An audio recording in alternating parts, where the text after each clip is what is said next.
Hello good evening dear students, welcome to economics class with Pujari sir. आज मैं आपके लिए बहुत शॉर्ट ट्रिक कि आप कम पढ़ के ज़्यादा नंबर कैसे ला सकते हैं। बहुत important, most important topic of macro economics.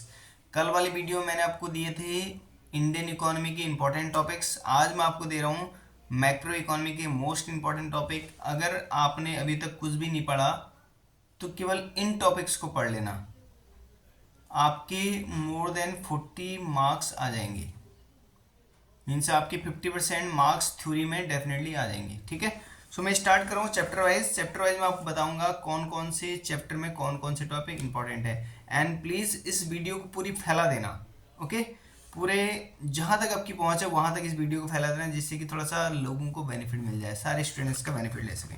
So macro economics में स्टार्ट कर रहा हूँ। मैक्रो इकोनॉमिक्स का चैप्टर नंबर फर्स्ट में देखो कुछ ज़्यादा इंपॉर्टेंट नहीं है क्योंकि बेसिक है। इसमें थोड़ा माइक्रो और मैक्रो के डिफेंस याद करना, कभी कभी ये क्वेश्चन पूछा जा सकता है। ठीक है, मैक्रो और मैक्रो का डिफेंस। और फिर इस चैप्टर में और कुछ नहीं है। फिर आ जाओ चैप्टर नंबर सेकंड में आपसे पूछा जा सकता है use of goods, classification goods देखो कितने टाइप्स के होते हैं, दो टाइप के होते हैं। First mainly final good and intermediate goods में are called raw material and final good are called final goods which are cross the boundary line of production. जो बाउंड्री लाइन के यूनिट्स बाउंड्री लाइन को cross कर जाते हैं उन goods को हम फाइनल गुड कहते हैं। जो बाउंड्री लाइन के अंदर रहते हैं उनको हम इंटरमीडिएट गुड्स कहते हैं। ठीक है, अब इंटरमीडिएट गुड्स तो सिंगल पार्ट के होते हैं, रॉ मटेरियल होता है उसे प्रोडक्शन करते हैं, और जो फाइनल गुड होते हैं वो दो पार्ट में डिवाइडेड होते हैं। एक इसमें आता है फर्स्ट कंज्यूमर गुड और सेकेंड आता है capital goods. Consumer goods are those goods which are use by the directly consumer, जिनको कोई कंज्यूमर यूज करता है, जैसे लाइक एज बिस्किट, नमकीन, ये सब चीज़ें। ठीक है, और या बुक्स हो गए आपके, इन सब चीज़ों को कंज्यूमर यूज करता है। सेकेंड आता है capital goods means these are those good which are use by the further production, जिनको फ्यूचर के प्रोडक्शन के लिए यूज किया जाता है, जैसे like as types of machinery. So इस चैप्टर में ये फर्स्ट इंपॉर्टेंट टॉपिक है। देन इसमें आएगा, आपसे पूछा जा सकता है, इसमें जो क्वेश्चन बनेंगे इस चैप्टर में से वो आपके स्टेटमेंट वाले बन सकते हैं या शॉर्ट क्वेश्चन बन सकते हैं, like as write the difference between intermediate good and final good. ठीक है, तो आप एक एक दो पॉइंट देके उसे क्लियर कर सकते हैं। नेक्स्ट इसमें आएगा आपके लिए consumption good, semi durable goods, durable good और नॉन ड्यूरेबल गुड्स और नॉन मटेरियल गुड्स। जो फर्स्ट जो होता है durable goods, more than 1 year तक इन गुड्स को यूज कर सकते हैं, जैसे लाइक एज मशीनरी। और सेकेंड जो होता है semi durable goods like as electric bulb, जिसको हम अंडर 1 ईयर यूज करते हैं, 1 साल के बाद इनको यूज करने की कैपेसिटी नहीं होती है। नेक्स्ट आता है आपका non durable goods are those good which we use very short time period, जैसे like as vegetable, fruits and bread. ठीक है, मिल्क रिलेटेड आइटम्स। सो इनको बहुत शॉर्ट टाइम में हमें कंप्लीट करना होता है, यूज करना होता है। नेक्स्ट आता है नॉन मटेरियल गुड्स, इसको हम सर्विसेज भी कहते हैं, मीन्स जिसमें जैसे डॉक्टर, लॉयर, टीचर, इंजीनियर, ये सब आपको सर्विसेज प्रोवाइड, बैंकर्स, ये सब आपको सर्विस प्रोवाइड करें तो इसमें नॉन मटेरियल गुड्स में आ जाता है। ठीक है, नेक्स्ट इसमें आपसे पूछा जा सकता है इस चैप्टर में आपसे पूछा जाता है difference between stock and flow. Most important topic है भी।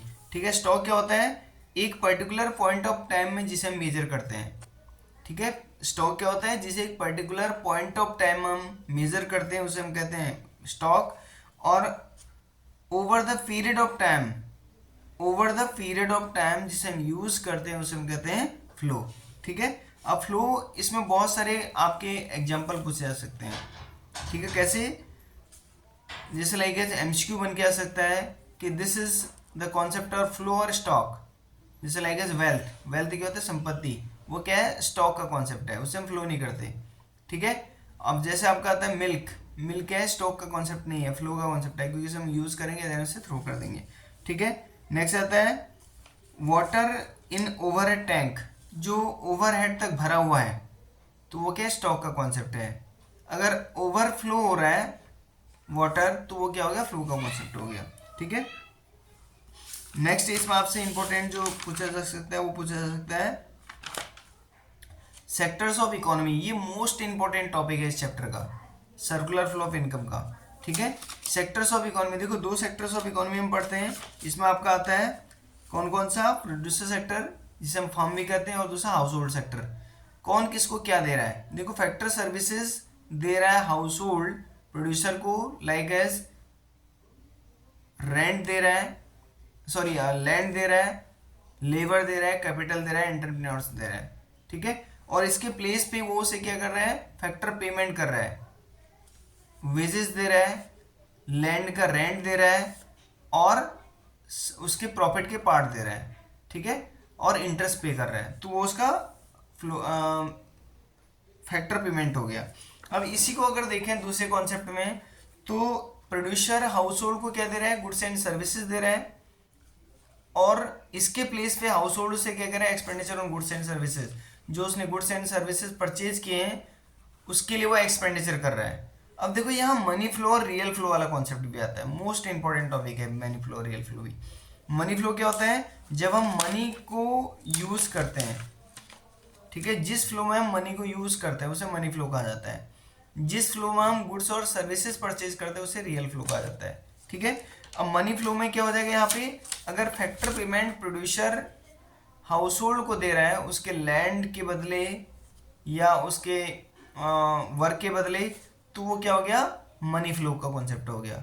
और अगर हाउस होल्ड उसे सर्विसेज दे रहे हैं जैसे एज अ लेबर वर्क या उसे लैंड दे रहे हैं, तो वो क्या हो गया, फैक्टर सॉरी हाँ फैक्टर पेमेंट हो गया, फैक्टर सॉरी रियल फ्लो का कॉन्सेप्ट हो गया, ठीक है। सो ये मोस्ट इंपॉर्टेंट टॉपिक है, इसमें से क्वेश्चन पक्का आना है, या इसे कह सकते हैं explain the circular flow of income, ठीक है। ये चैप्टर में बस इतना ही है। नेक्स्ट चैप्टर में आ जाओ आप, chapter number 3, national income and related aggregate. देखो इस चैप्टर में मोस्ट इंपॉर्टेंट बेसिस बनते हैं आपके नेशनल इनकम के, ठीक है। इससे पहले पूछना है कि डोमेस्टिक रेजिडेंस हम किसे कहते हैं, ठीक है। देखो डोमेस्टिक रेजिडेंस कौन होता है, जो उस कंट्री का है फर्स्ट, जिसका बर्थ उसमें है, या जो मोर देन 1 ईयर से वहाँ पे रह रहा है, ठीक है, उसे normal residence of the country कहा जाता है। अब इसी में कॉन्सेप्ट आता है कि अगर कोई फॉरनर हमारी कंट्री में मोर देन 5 ईयर से रह रहा है, हमारी कंट्री का कॉन्सेप्ट है 1 ईयर, हाँ, जो मोर देन 1 ईयर से हमारी कंट्री में रह रहा है तो वो क्या कहलाएगा, normal residence of the country कहलाएगा। अब इसी को दूसरे वे में देखें, अगर कोई इंटरनेशनल ऑर्गेनाइजेशन हमारी कंट्री में सेटअप है, उसका ऑफिस हमारी कंट्री में सेटअप है, और उसमें कोई भी पर्सन, किसी भी कंट्री का पर्सन हमारे कंट्री में वर्क कर रहा है, तो वो हमारी कंट्री का नॉर्मल रेजिडेंस नहीं कहलाएगा। लेकिन अगर हमारी कंट्री का कोई पर्सन किसी इंटरनेशनल ऑर्गेनाइजेशन जो किसी भी कंट्री में है, चाहे वो इंडिया में या फॉरेन कंट्रीज में है, कहीं पे भी है, तो वो इंडियन रेजिडेंस माना जाएगा, ठीक है। नेक्स्ट इसमें पूछा जा सकता है आपसे domestic territories of the country. Domestic territories मतलब होता है कि हमारी कौन कौन सी बाउंड्रीज के अंदर जो हमारे रहता है उसे हम डोमेस्टिक टेरिटरीज कहते हैं। उसमें चाहे लैंग्वेज वाला इशू हो या फिर आपका पॉलिटिकल टेरिटरीज। जो पॉलिटिकल टेरिटरीज का मतलब होता है कॉन्स्टिट्यूंसीज, मीन्स कौन कौन से एरियाज हमारी कंट्री के कॉन्स्टिट्यूंसीज में आते हैं। और इस चैप्टर में आपका है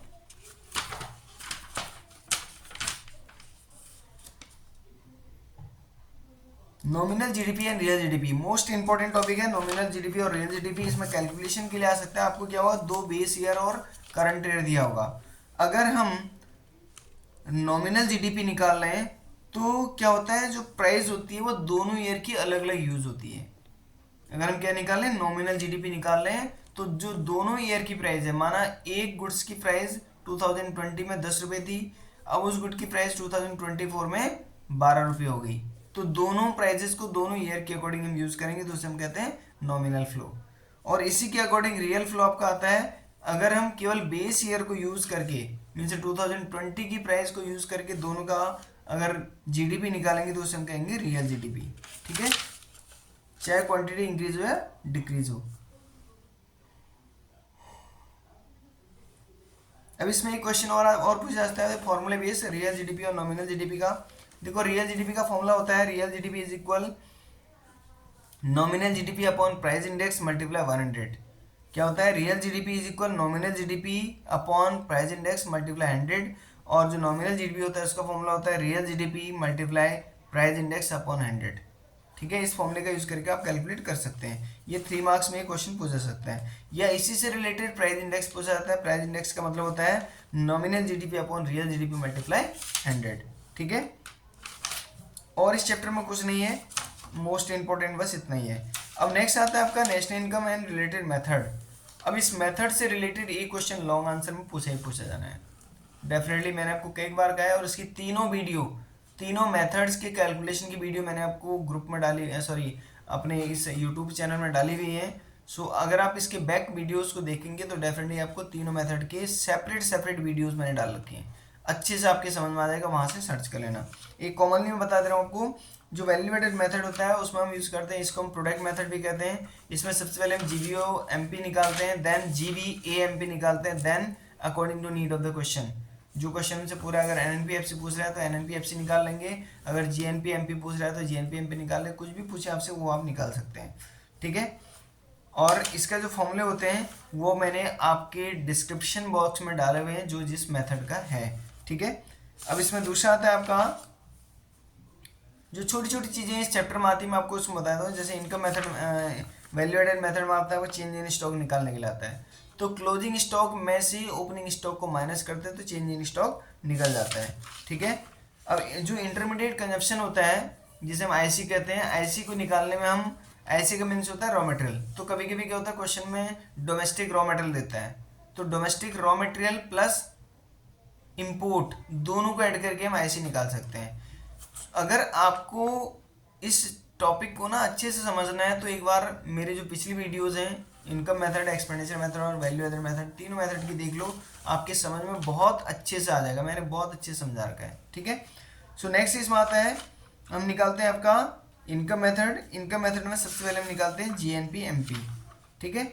सबसे पहले क्या निकालते हैं, सॉरी एनडीपीएफसी निकालते हैं। एनडीपीएफसी इज इक्वल होता है COE plus OS plus MI. इसमें सीओई होता है consumption of fixed, compensation of employee, compensation of employee means इसमें अगर डायरेक्टली गिवन नहीं है तो wages and salary plus social employer contribution to social security scheme, दोनों को ऐड कर लेते हैं तो आपका सीओई निकल जाता है। दूसरा होता है आपका ऑपरेटिंग सरप्लस, ये बहुत इंपॉर्टेंट है, इसमें कंफ्यूज करने वाला, क्योंकि इसी को समझ गए तो आपका क्वेश्चन सॉर्ट आउट हो गया।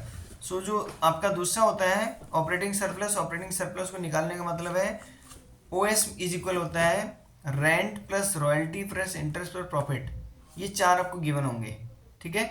और इसमें जो फोर्थ पार्ट है आपका प्रॉफिट, प्रॉफिट कभी कभी पार्ट में गिवन होता है, तो प्रॉफिट के पार्ट होता है आपका अनडिस्ट्रीब्यूटेड प्रॉफिट, जिसे हम कॉर्पोरेट सेविंग भी कहते हैं, plus corporate tax plus dividend, ये तीन पार्ट इसके सेविंग प्रॉफिट के होते हैं, ठीक है। Last mixed income of self employed, ये सेल्फ एम्प्लॉयर पर्सन होते हैं, मीन्स जैसे लाइक टेलर, बार्बर, ये सब इनकी इनकम को उसमें इंक्लूड कर लिया जाता है। देन डिपेंड करता है कि क्वेश्चन क्या पूछ रहा है आपसे, अगर एनपीएफसी पूछ रहा है तो एनडीपीएफसी से आप एनपीएफसी निकाल सकते हैं, ठीक है। नेक्स्ट आता है आपका एक्सपेंडिचर मेथड। एक्सपेंडिचर मेथड में कोई बहुत ज़्यादा डिफिकल्ट नहीं है, उसमें जो कॉन्सेप्ट एक है डिफिकल्ट वाला वो मैं आपको अभी बताता हूँ। इसमें हम सबसे पहले निकालते हैं आपका, जो आपका निकलता है क्या, सबसे पहले एक्सपेंडिचर मेथड हम निकालते हैं GDP MP. GDP MP is equal होता है PFC private final consumption expenditure plus government final consumption expenditure plus NDCF net domestic capital formation plus sorry GDCF gross domestic capital formation plus net export, ठीक है। Net export मैंने आपको बता दिया कि export में से इंपोर्ट को माइनस कर लेते हैं। अब ये जो ग्रॉस डोमेस्टिक कैपिटल फॉर्मेशन है जीडीसीएफ, इसकी कंडीशंस होती हैं, ये डायरेक्टली गिवन भी हो सकता है, अगर ये डायरेक्टली गिवन नहीं है, अगर एनडीसीएफ गिवन है तो प्लस डेप कर लो, अगर एनडीएफसीएफ गिवन है तो plus debt plus change in stock कर लो, अगर जीडीएफसीएफ गिवन है तो प्लस चेंज इन स्टॉक कर लो। तो तीन केसेस इसमें आते हैं। इस मेथड का भी मैंने फॉर्मूला डिस्क्रिप्शन बॉक्स के साथ इसका वीडियो बनाया हुआ है सेपरेट, एक्सपेंडिचर मेथड आप सर्च करना इस ग्रुप में या पिछली वीडियोस देख लेना, उसमें आपको एक्सपेंडिचर मेथड मिल जाएगा, ठीक है। अब देखो इसमें जो कंफ्यूज करने वाला होता है तीनों मेथड में, वो क्या होता है, जब हम नेट निकालते हैं, जब हमने नेट कैलकुलेट करना है ग्रॉस से, तो हम क्या करते हैं, डेप को प्लस कर देते हैं, डेप्रिसिएशन को प्लस कर देते हैं, सॉरी नेट जब निकालना होता है ग्रॉस से तो डेप को माइनस कर देते हैं, और जब ग्रॉस निकालना होता है नेट से तो डेप को प्लस कर देते हैं। फर्स्ट तो कंडीशन ये है। अब दूसरा निकालना है हमने डोमेस्टिक, मीन्स नेशनल अगर निकाल ले डोमेस्टिक से तो क्या हो जाएगा, प्लस एनएफआई हो जाता है, और अगर डोमेस्टिक निकाल ले नेशनल से तो माइनस एनएफआई हो जाता है, ठीक है। और थर्ड आता है factor cost and market price. अगर मार्केट प्राइस निकाल लें तो एनआईटी प्लस होता है, एनआईटी मीन्स होता है नेट इनडायरेक्ट टैक्स, ये प्लस हो जाता है, अगर हमने निकाल रहे हैं फैक्टर प्राइस तो sorry factor cost is equal to market price minus NIT. ठीक है, अब देखो एनआईटी निकालने का एक और फॉर्मूला होता है, एनआईटी इज इक्वल होता है आईटी माइनस सब्सिडी, और आईटी को हम क्या कहते हैं जीएसटी। ठीक है, सारी चीज़ें मैंने वहाँ डीपली समझा रखा है, उसे अच्छे से एक बार रिवाइज कर लेना। एक मैं आपको बता दूं, जो एनएफआई होता है net factor income from abroad, अगर फ्रॉम अब्रॉड गिवन है तो सेम एज यूज कर लो। अगर net factor income to abroad given होगा तो टू के लिए, टू मीन्स हमने पे किया है तो उसे अकाउंट से माइनस कर लेना, चाहे साइन फॉर्मूले में किसका भी साइन यूज हो रहा है, प्लस हो रहा है तो सही, माइनस हो रहा है तो सही, तो उसके साथ साथ अगर टू अब्रॉड है तो एक माइनस और यूज कर लेना। ठीक है, इसे अच्छे से समझ लेना। तीनों मेथड के फॉर्मूले मैंने बहुत डीपली वहाँ पे समझा रखे हैं और आपको अच्छे से समझ में आ जाएगा, वहाँ पे एक बार रिवाइज कर लेना। नेक्स्ट चैप्टर आता है आपका मनी। मनी चैप्टर में देखो मनी कुछ इंपॉर्टेंट खास नहीं है, मनी चैप्टर और बैंकिंग चैप्टर में से केवल 4-5 नंबर का पूछा जाता है। ठीक है, अब इसमें जो मेन है आपका बार्टर सिस्टम, कि बार्टर सिस्टम क्या होता है, बार्टर सिस्टम मीन्स होता है कॉमोडिटी टू कॉमोडिटी, इसे सीसी इकोनॉमी भी कहते हैं, ध्यान रखना। अगर सीसी इकोनॉमी पूछे तो commodity commodity commodity to commodity, मतलब कॉमोडिटी टू कॉमोडिटी मनी इसे कहा जाता है। ठीक है, तो सीसी सिस्टम में भी आप इसे यूज कर सकते हैं, उसमें भी क्या आएगा, उसमें भी आपसे कहेगा कि आप सीसी सिस्टम को एक्सप्लेन कर लो, तो सिंपली बार्टर सिस्टम को एक्सप्लेन कर देना। और दूसरा कई बार मैंने ये देखा कि इसके ड्रॉबैक्स पूछे जा रहे हैं। ठीक है, ड्रॉबैक्स क्या होता है इसमें, ड्रॉबैक्स इसमें फर्स्ट होता है आपका double coincidence of want, means इसमें प्रॉब्लम आ सकती है कि ड्रॉबैक्स मीन्स प्रॉब्लम होता है। ठीक है, अब इसका मतलब होता है डबल कोइंसिडेंस ऑफ वांट का मतलब होता है कि एक थर्ड पर्सन की नीड हमें पड़ सकती है। मोस्टली केसेस में हो सकता है कि हमारा दो लोग सेटिस्फाई हो जाए आपस में कॉमोडिटी कॉमोडिटी वाले, लेकिन 80% केसेस में ऐसा भी पॉसिबिलिटी है कि हमें थर्ड पर्सन की डिमांड पड़े। ठीक है, तो इसे फर्स्ट प्रॉब्लम इसकी है। दूसरी प्रॉब्लम इसकी है lack of common unit of value, means barter system में हम एक कॉमन यूनिट मेजरमेंट के लिए नहीं ले सकते हैं। जैसे हमें चावल लेना है तो हम किसी एक पर्टिकुलर मेजरमेंट वे को यूज़ नहीं कर सकते। जैसे आज हम यूज़ करते हैं, हमने कहा केजी, हमने कहा कपड़े को मीटर में नाप लिया, हमने लिक्विड फॉर्म को लीटर में नाप लिया। तो पहले ऐसा नहीं था, पहले एक कुछ बर्तन यूज करते थे, उस बर्तन के बेसिस पे ही मेजरमेंट कर रहे हैं। तो हर किसी कमोडिटी के लिए हमने जिस बर्तन को यूज किया वो उसका मेजरमेंट का वे हो गया। ठीक है, नेक्स्ट है तुम्हें डिफिकल्ट फॉर फ्यूचर पेमेंट और कोलेट्रल पेमेंट। इसका मीन्स होता है फ्यूचर में जो हम पेमेंट करना चाहते हैं वो प्रॉब्लमेटिक हो सकती है। कैसे, जैसे लाइक एज प्रेजेंट टाइम में अगर मैंने राइस लिया, ठीक है, तो उस राइस को मैं पे कब करूंगा, जब मेरी नेक्स्ट सीजन आएगा। अब हो सकता है मेरा नेक्स्ट सीजन जो फार्मिंग का है बेकार हो गया, अब उस केस में क्या होगा, मेरी सारी मैं रिपे उसे नहीं कर पाऊंगा, तो ये भी इसमें प्रॉब्लम आती है। नेक्स्ट आता है difficulty to store value, saving करना और ट्रांसफर वैल्यू, मीन्स हम बार्टर सिस्टम में कोई ट्रांसफर नहीं कर सकते ऑनलाइन। ठीक है, और दूसरा इसे स्टोर नहीं कर पाते बहुत लॉन्ग टाइम तक। कितने भी हम केमिकल फर्टिलाइजर का आज यूज़ कर रहे हैं, लेकिन उस टाइम पे यूज़ भी नहीं था, लेकिन फिर भी अगर केमिकल फर्टिलाइजर का भी यूज़ कर रहे हैं तो भी उसे लॉन्ग टाइम तक हम सेव नहीं कर सकते। सो ये इसके ड्रॉबैक्स थे। नेक्स्ट आता है फॉर्म्स ऑफ मनी, इसमें फेट मनी और फिड्यूसरी मनी पूछा जा सकता है 3 मार्क्स में। फेट मनी मीन्स होता है जो उस कंट्री की अथॉरिटी द्वारा हमें प्रोवाइड होता है, और फिड्यूसरी मनी क्या होता है, जो दो लोगों की आपस में सेटिस्फेक्शन या दो लोगों की एग्रीमेंट की बेसिस पे होता है। जैसे चेक, मैंने कहा मुझे चेक दे दो, तो फिड्यूसरी मनी हो गया, मीन्स दोनों लोग उस चेक पे ट्रस्ट कर रहे हैं। ठीक है, नेक्स्ट इसमें पूछा जाता है full body money and credit money. Full body money का मीन्स होता है जैसे लाइक एज गोल्ड, उस गोल्ड की जो बॉडी है वो जितने वेट का उसकी उसकी वैल्यू है। ठीक है, क्रेडिट मनी का मीन्स होता है जो हम यूज़ करते हैं as a time of period. ठीक है, जैसे हम प्रेजेंट टाइम में यूज़ कर रहे हैं। थोड़ा फंक्शन ऑफ मनी पढ़ लेना। फंक्शन ऑफ मनी में 2 फंक्शन आते हैं, प्राइमरी फंक्शन और सेकेंडरी फंक्शन। फर्स्ट इसका कॉमन फंक्शन है medium of exchange.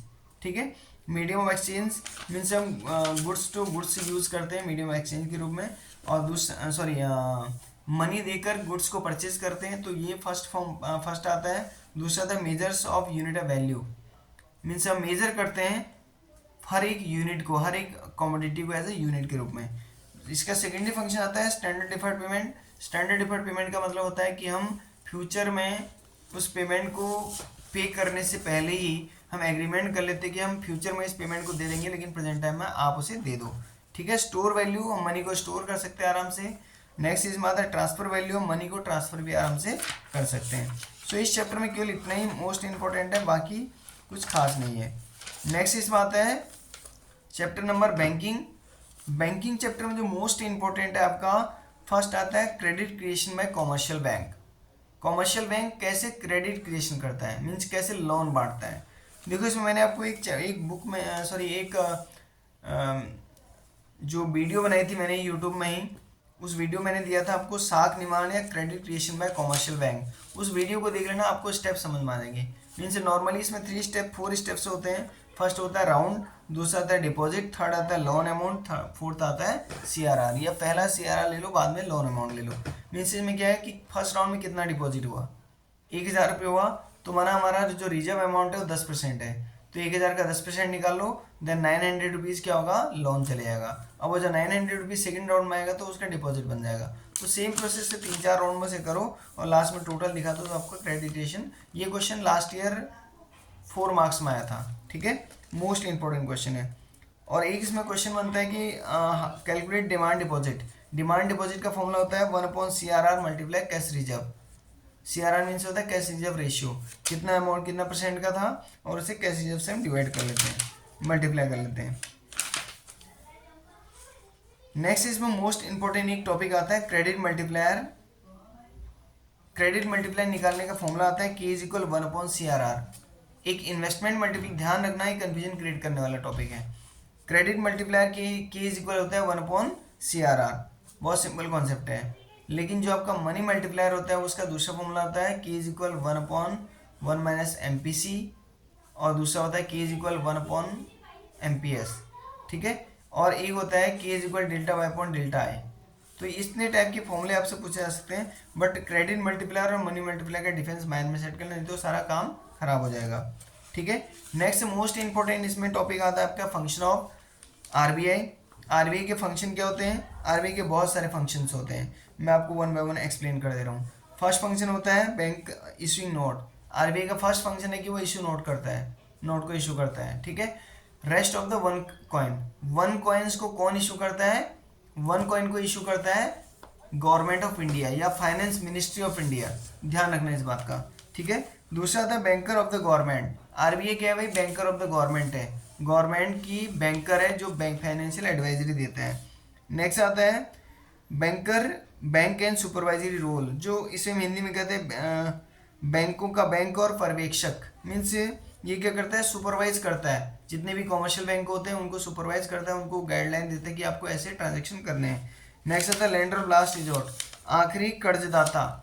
Means government का एक ऐसा पार्ट है RBI जो टाइप्स ऑफ कॉमर्शियल बैंक को या फॉरेन कंट्रीज को या फिर गवर्नमेंट को लोन की फैसिलिटीज प्रोवाइड कराता है, ठीक है। नेक्स्ट आता है कस्टोडियन फॉरेन रिजर्व, विदेशी मुद्रा का संरक्षक। अगर कोई फॉरेन करेंसी से हम फॉरेन कंट्री से हम ट्रांजेक्शन कर रहे हैं, एक्सपोर्ट इंपोर्ट कर रहे हैं, तो उसका फॉरेन जो एक्सचेंज रेट सिस्टम है उसे मैनेज करता है। नेक्स्ट है क्लियरिंग हाउसिंग फंक्शन, इसका मतलब है समाशोधन गृह कार्य। मतलब अगर दो बैंक आपस में है, जैसे पंजाब नेशनल और RBI, ये मैंने आपको वहाँ भी समझा रखा है 1 बाय 1 टॉपिक, ये सारे फंक्शन ऑफ RBI में, उस वीडियो को देख लेना, ठीक है। मीन्स अगर दो बैंक हैं RBI कॉमर्शियल बैंक में, जैसे आपका है SBI और PNB, इन दोनों के चेक माने एक दूसरे को मिल जाते हैं। जैसे ना मेरे चेक SBI का है लेकिन मेरा अकाउंट PNB में है, अब मैं अपने क्या करूँगा, PNB के जो अकाउंट मेरा है उसमें SBI वाला चेक दे दूंगा। अब उस चेक को क्लियर करने का पावर किसने दिया, RBI ने इस बैंक को दे दिया है, ठीक है। नेक्स्ट आता है control of credit, means loan provide करने की फैसिलिटीज़ को कंट्रोल करता है कि किस टाइप का लोन आपने देना है और कैसे देना है, कितना अमाउंट का देना है। देखो कॉमर्शियल बैंक से RBI कहता है कि आपको हर टाइप के लोन पे करने हैं, ठीक है। नेक्स्ट इसमें मोस्ट इंपॉर्टेंट जो टॉपिक है इस चैप्टर में, control of money supply bye RBI। RBI money supply को कैसे कंट्रोल करता है, इसमें आपके 2 मेजर्स आते हैं, quantitative measures and qualitative measures, ठीक है। क्वांटिटेटिव मेजर्स में आते हैं आपके bank rate, repo rate, reverse repo rate, cash reserve ratio, statutory liquidity ratio, open market operation. ये टॉपिक मैंने आपको वहाँ डीपली समझा रखा है, एक बार आप मेरे उसमें जाना, क्या कहते हैं यूट्यूब चैनल में जाना, वहाँ से आपको दिख जाएगा आराम से, ठीक है। उसमें मैंने सारी चीज़ आपको समझा रखी है। क्वालिटेटिव मेजर्स में आता है आपका marginal requirement, rational of credit and moral situation. ये सारे पॉइंट मैंने आपको अच्छे से वहाँ पे समझा के उसे रिवाइज करके एक बार चेक कर लेना, ठीक है। और इसमें मोस्ट इंपॉर्टेंट ऐसे कुछ नहीं है, एक इसमें रेपो रेट और रिवर्स रेपो रेट मैंने आपको कई बार बता रखा है कि रेपो रेट क्या होता है, जिस इंटरेस्ट रेट पे आरबीआई कॉमर्शियल बैंक को लोन देता है उसे रेपो रेट कहते हैं। और इसका उल्टा होता है reverse repo rate. Reverse repo rate का मतलब होता है जिस सरप्लस अमाउंट को कॉमर्शियल बैंक आरबीआई में डिपॉजिट करते हैं और आरबीआई उन्हें इंटरेस्ट पे करता है, ठीक है, तो उसे हम कहते हैं रिवर्स रेपो रेट।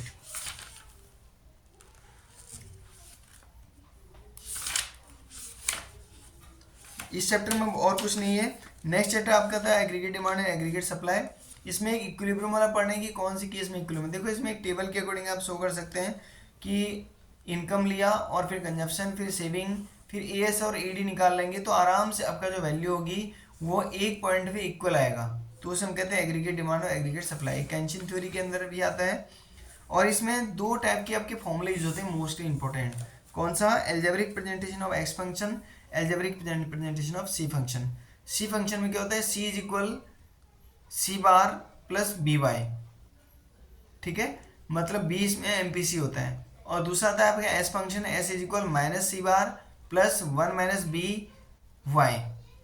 तो और इसमें तो इक्विलिब्रियम वाले केस यूज होते हैं, एक ऐसा अप्रोच के अकॉर्डिंग आता है और एक आपका आता है एडीएस अप्रोच के अकॉर्डिंग। तो दोनों अप्रोच के अकॉर्डिंग मैंने क्वेश्चन वहाँ पे सॉल्व करके भी आपको दिए हुए हैं, आप मेरी एक पिछली वीडियो को देखना, उसमें सारे आपको ये क्वेश्चन मिल जाएगा। और बाय रिटर्न ले लो, ये क्वेश्चन पक्का आएगा।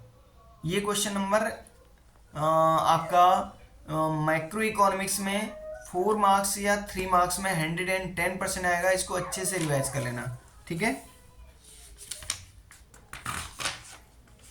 और इस चैप्टर में कुछ नहीं है। नेक्स्ट चैप्टर में आप आ जाओ, नेक्स्ट चैप्टर आता है आपका शॉर्ट रन इक्विलिब्रियम। इसमें आप पढ़ लेना ईडीएस अप्रोच, जो भी मैंने बताया आपको, इसमें दो अप्रोचेस आते हैं, ईडीएस अप्रोच एंड ऐसे अप्रोच। कैसे, इसमें डायग्रामेटिक प्रेजेंटेशन आपको देना होता है, ठीक है। डायग्रामेटिक प्रेजेंटेशन वाला भी मैंने आपको बता रखा है, इसमें कैसे इक्विलिब्रियम वाला केस आता है वो भी आप इसमें मेरे यूट्यूब चैनल में देख सकते हैं, ठीक है। नेक्स्ट इस चैप्टर में और कुछ है क्या, और कुछ नहीं है। हाँ, इसमें एक इम्पॉर्टेंट टॉपिक आपका बनता है shift in equilibrium, impact of additional investment delta आई।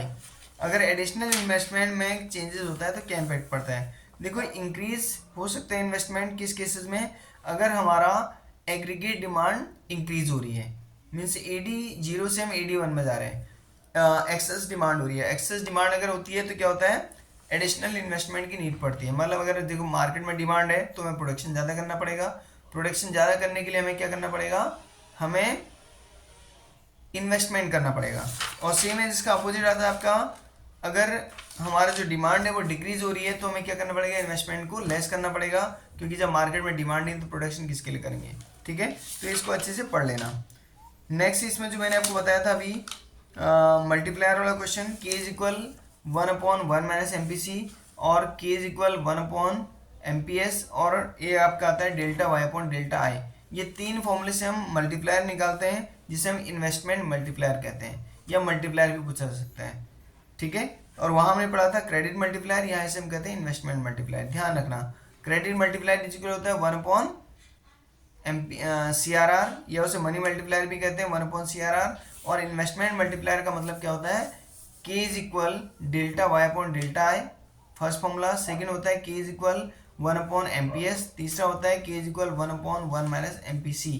तीनों फॉर्मूले होते हैं, ठीक है, तीनों फॉर्मूले से हम निकाल सकते हैं। इसमें से क्वेश्चन मीन्स ये रिलेट करता है बहुत सारे क्वेश्चन के सपोर्ट के लिए, और इस चैप्टर में कुछ नहीं है। नेक्स्ट इसमें आता है प्रॉब्लम ऑफ डिफिशिएंट डिमांड। अगर डिमांड डिक्रीज होती है तो उस केस में क्या प्रॉब्लम क्रिएट होती है, देखो बहुत सारी प्रॉब्लम्स इसमें क्रिएट होती हैं। जैसे आता है आपका रिडक्शन ऑफ प्राइवेट कंजप्शन, अगर डिमांड डिक्रीज होगी तो इसका मतलब है प्राइवेट कंजप्शन एक्सपेंडिचर डिक्रीज हो रहा है। नेक्स्ट आता है रिडक्शन ऑफ प्राइवेट इन्वेस्टमेंट, और जो प्राइवेट इन्वेस्टमेंट है वो भी कम होने लगेगा। नेक्स्ट आता है reduction of government expenditure, government expenditure भी कम होगा, क्योंकि जब लोग डिमांड ही नहीं करेंगे तो गवर्नमेंट भी एक्सपेंडिचर करना बंद कर देगी। नेक्स्ट आता है डिक्लाइन इन एक्सपोर्ट, जब हम प्रोडक्शन नहीं कर पाएंगे तो एक्सपोर्ट कहाँ से करेंगे, तो एक्सपोर्ट में भी कमी आ जाएगी। राइज इन इम्पोर्ट, इंपोर्ट बढ़ जाएगा क्योंकि हम फॉरेन कंट्री से डिमांड करना स्टार्ट कर देंगे। नेक्स्ट आता है इंक्रीज इन टैक्स रेट बढ़ जाएगा, इसलिए डिफिशिएंट डिमांड क्रिएट होती है। नेक्स्ट इसमें आता है inflationary gap and deflationary gap. इसका मैंने सेपरेट वीडियो आपको बना के दे रखा है क्योंकि ओरली ये समझ में नहीं आएगा। इस टॉपिक में से क्वेश्चन पक्का पूछे जाने हैं, तो आप इसके लिए मेरे यूट्यूब चैनल में जाके सर्च कर सकते हैं inflationary gap and deflationary gap या excess demand and deficient demand. वो मैंने वीडियो डाल रखी है, दोनों एक दूसरे को रिलेट करता है और मोस्ट इंपॉर्टेंट टॉपिक है, पक्का पूछा जाएगा। ठीक है, और इस चैप्टर में बाकी कुछ नहीं है। नेक्स्ट आप पढ़ सकते हैं government budget. Government budget next chapter है, इसमें गवर्नमेंट बजट के ऑब्जेक्टिव आपसे पूछे जा सकते हैं। इसे फर्स्ट ऑब्जेक्टिव जो होता है आपका वो होता है जीडीपी ग्रोथ और दूसरा होता है एलोकेशन ऑफ रिसोर्सेज। मीन से फर्स्ट इसका मोटिव है वो गवर्नमेंट बजट का वो है जीडीपी का ग्रोथ होना, और दूसरा आपका होता है allocation of resources. Means resources का आवंटन, रिसोर्सेज को कैसे प्रॉपर तरीके से यूज किया जाए। नेक्स्ट आता है provision of public goods. Public goods को बनाना मीन्स कैपिटल गुड्स को नहीं बनाना। पब्लिक गुड्स का मतलब होता है जिसमें हम पॉवर्टी को खत्म कर सकें। नेक्स्ट आता है redistribution of income and wealth. Income and wealth का मतलब जैसे पहले क्या होता था, जमींदार के पास बहुत सारी वैल्यू ऑफ लैंड होता था और बाकी टिलर्स के पास लैंड ही नहीं है, तो उस लैंड को इक्वल डिस्ट्रीब्यूट करना, रीडिस्ट्रीब्यूशन ऑफ वेल्थ। नेक्स्ट आता है बैलेंस रीजनल ग्रोथ। जिन एरियाज में डेवलपमेंट नहीं हुआ है उन एरियाज का भी डेवलपमेंट करना। नेक्स्ट आता है एम्प्लॉयमेंट अपॉर्चुनिटीज। एम्प्लॉयमेंट के लिए टाइप्स ऑफ अपॉर्चुनिटीज जनरेट करना। ठीक है, नेक्स्ट आता है आर्थिक stability means economic stability. Means economic stability का मतलब होता है आर्थिक स्थिरता। मीन्स हमारी इकोनॉमी डिक्रीज ना हो, एक प्रॉपर लेवल पे स्टेबल हो, चाहिए उससे ऊपर चले जाए। नेक्स्ट इसमें मोस्ट इंपॉर्टेंट टॉपिक आता है structure of budget. Structure of budget इसे हम कहते हैं कंपोनेंट ऑफ बजट। इसमें दो टाइप के कंपोनेंट, इसमें देखो क्वेश्चन आपका न्यूमेरिकली पूछा जाता है गवर्नमेंट बजट में से। ठीक है, और मोस्ट इंपॉर्टेंट टॉपिक भी है। इसमें गवर्नमेंट बजट के दो कंपोनेंट होते हैं। फर्स्ट एक बजट रिसिप्ट होता है, दूसरा एक्सपेंडिचर होता है। ठीक है, एक आता है how the budget is deficit. Deficit का मतलब होता है घाटे का। अब किस केस में घाटे का बजट होगा, जब हमारी रिसिप्ट कम होगी और एक्सपेंडिचर ज़्यादा होगा, मतलब हम कम रहे हैं और खर्च ज़्यादा कर रहे हैं, तो उस केसेस में हमारा बजट कैसा होता है, डिफिसिट बजट होता है। ठीक है, अब जो इसमें जो बजट डिफिसिट है, बजट रिसिप्ट है, वो दो पार्ट में आता है। एक आता है रिवेन्यू रिसिप्ट और दूसरा आता है कैपिटल रिसिप्ट। रिवेन्यू रिसिप्ट का मतलब होता है राजस्व प्राप्ति और दूसरा कैपिटल रिसिप्ट का मतलब होता है पूंजीगत प्राप्ति। राजस्व प्राप्ति में जो होता है हम अर्निंग करते हैं जो आपके टैक्स से रिसिप्ट होते हैं, मीन्स बिना खर्च किए हम पैसे कलेक्ट करते हैं टैक्स से रिसिप्ट के अकॉर्डिंग। दूसरा था कैपिटल रिसिप्ट। कैपिटल रिसिप्ट का मतलब होता है जो टैक्स नहीं देकर जो खर्च करके हम पैसा कमाते हैं। जैसे लाइक हमने मशीनरी को परचेज किया फॉर प्रोडक्शन और उस प्रोडक्शन मशीनरी से हम क्या कर रहे हैं, अर्निंग कर रहे हैं। नेक्स्ट इसमें आता है कैपिटल रिसिप्ट। कैपिटल रिसिप्ट में मीन से होता है these are the receipt create the liability of the government. Capital receipt का मतलब होता है पूंजीगत प्राप्तियां। अगर हम कोई मशीनरी को परचेज कर रहे हैं तो हमें खर्च करना पड़ेगा और लायबिलिटीज बढ़ेंगी, मीन्स हमारा जो कर्ज होगा वो बढ़ेगा। ठीक है, इसमें दूसरी कंडीशन आती है रिडक्शन ऑफ एसेट्स। कहीं ना कहीं ये एसेट्स को रिड्यूस करता है। जैसे लाइक हमने 5 लाख रुपए कोई मशीन ली तो हमारे 5 लाख का एसेट्स कम हो गया। ठीक है, जो आपके कैपिटल रिसिप्ट होता है उसमें 3 टाइप की कंडीशन आती है। फर्स्ट आता है रिकवरी ऑफ लोन्स, सेकंड आता है borrowing and other liabilities and third आता है अदर रिसिप्ट। ठीक है, इसको इतना अच्छे से पढ़ लेना। नेक्स्ट जो टॉपिक आपका आता है इसके न्यूमेरिकल क्वेश्चन। इसमें न्यूमेरिकल क्वेश्चन में आपसे बजट डिफिसिट निकालने के लिए वो पूछा जाता है। बजट डिफिसिट का फॉर्मूला होता है total expenditure minus total receipt. अब टोटल रिसिप्ट निकालने के लिए हम यूज करते हैं revenue expenditure plus capital expenditure, और टोटल रिसिप्ट निकालने के लिए revenue receipt plus capital receipt, दोनों को ऐड करके निकाल सकते हैं। और इसमें पूछा जाएगा आपसे रिवेन्यू डिफिसिट। रिवेन्यू डिफिसिट इसको होता है revenue expenditure minus revenue receipt. और एक से आपसे फिस्कल डिफिसिट पूछा जाता है। फिस्कल डिफिसिट का मतलब होता है total expenditure minus total receipt other than borrowing by the government. ठीक है, तो इसको आराम से निकाल सकते हैं। और एक प्राइमरी डिफिसिट वाला फॉर्मूला आपसे पूछा जाता है, तो ये प्राइमरी डिफिसिट आपसे निकालने के लिए पूछा जा सकता है। प्राइमरी डिफिसिट का मतलब होता है primary deficit is equal fiscal deficit minus interest payment. इसके सारे डाटाज आप एक बार रिवाइज कर लेना, ये गवर्नमेंट बजट में से न्यूमेरिकल क्वेश्चन पूछा जा सकता है। और इस चैप्टर में कुछ नहीं है, बाकी नेक्स्ट चैप्टर में आ सकते हैं, chapter number last one I think, second last chapter है आपका फॉरेन एक्सचेंज रेट। इस चैप्टर में से पूछा जाता है एप्रिसिएशन और depreciation of the currency, means country की करेंसी कब एप्रिशिएट हो रही है, कब डेप्रिशिएट होती है। देखो मैं कोशिश कर रहा हूँ थोड़ा स्पीडली, क्योंकि वीडियो काफ़ी लेंथी हो रही है, बट आप इस वीडियो को पूरे देखेंगे तो आपके बहुत सारे कॉन्सेप्ट क्लियर हो जाएंगे।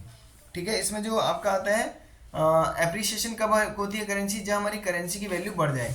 जैसे आज तक $1 की वैल्यू अगर 10 रुपये थी, अब $1 की वैल्यू 5 रुपये हो गई, तो इसका मतलब हमारी कंट्री क्या होगी, एप्रिशिएट होगी, डोमेस्टिक करेंसी एप्रिशिएट होगी।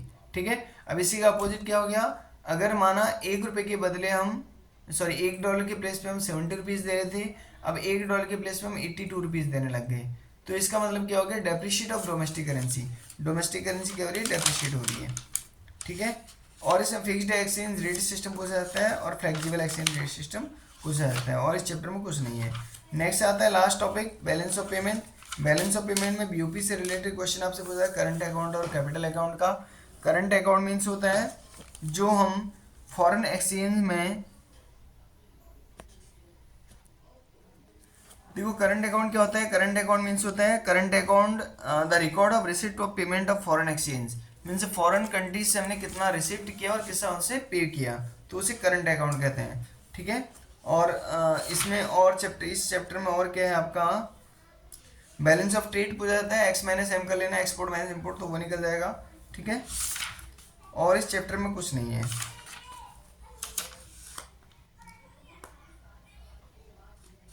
हाँ, कंपोनेंट ऑफ कैपिटल अकाउंट, ये बात से पूछा जाता है बीओपी के कंपोनेंट ऑफ कैपिटल अकाउंट या स्ट्रक्चर ऑफ कैपिटल अकाउंट। देखो इसमें दो पार्ट आते हैं, फर्स्ट आता है बोरोइंग, मीन्स या तो हमने कर्ज लिया है, दूसरा या हमने फॉरेन इन्वेस्टमेंट किया है।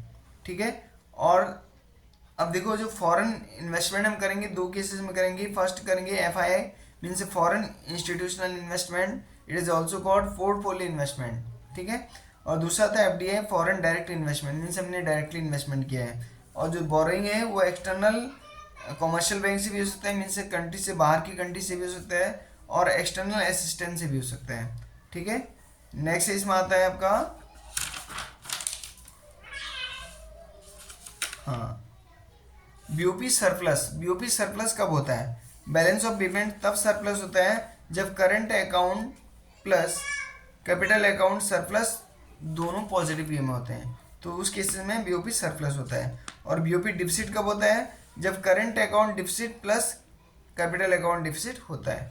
ठीक है, देखो डियर स्टूडेंट्स, मैंने आपको पूरे बुक का एक बार शॉर्ट रिवीजन करवा दिया है, इस वीडियो को पूरे अपने एरिया में फैला दो, मीन्स जितने स्टूडेंट्स को नीड है उनको सबको फैला दो, वो आगे भी उसे फॉरवर्ड कर देंगे। एंड प्लीज़ इसे लाइक सब्सक्राइब एंड शेयर कर देना। थोड़ा सा फ्यूचर में, ऐसा नहीं कि आपको फ्यूचर में इसका बेनिफिट मिलेगा, फ्यूचर में जो आईएएस पीसीएस की तैयारी करे उसको इसका बेनिफिट मिलेगा, प्लस जो ग्रेजुएशन करेंगे, चाहे वो बीकॉम करेंगे या बीए करेंगे या फिर ऑनर्स करेंगे, कुछ भी करेंगे, तो वो सारे पार्ट में आपको इसमें बेनिफिट मिलता रहेगा। So please like subscribe and share and take care. God bless you. Goodbye and give your best in your examination. Goodbye.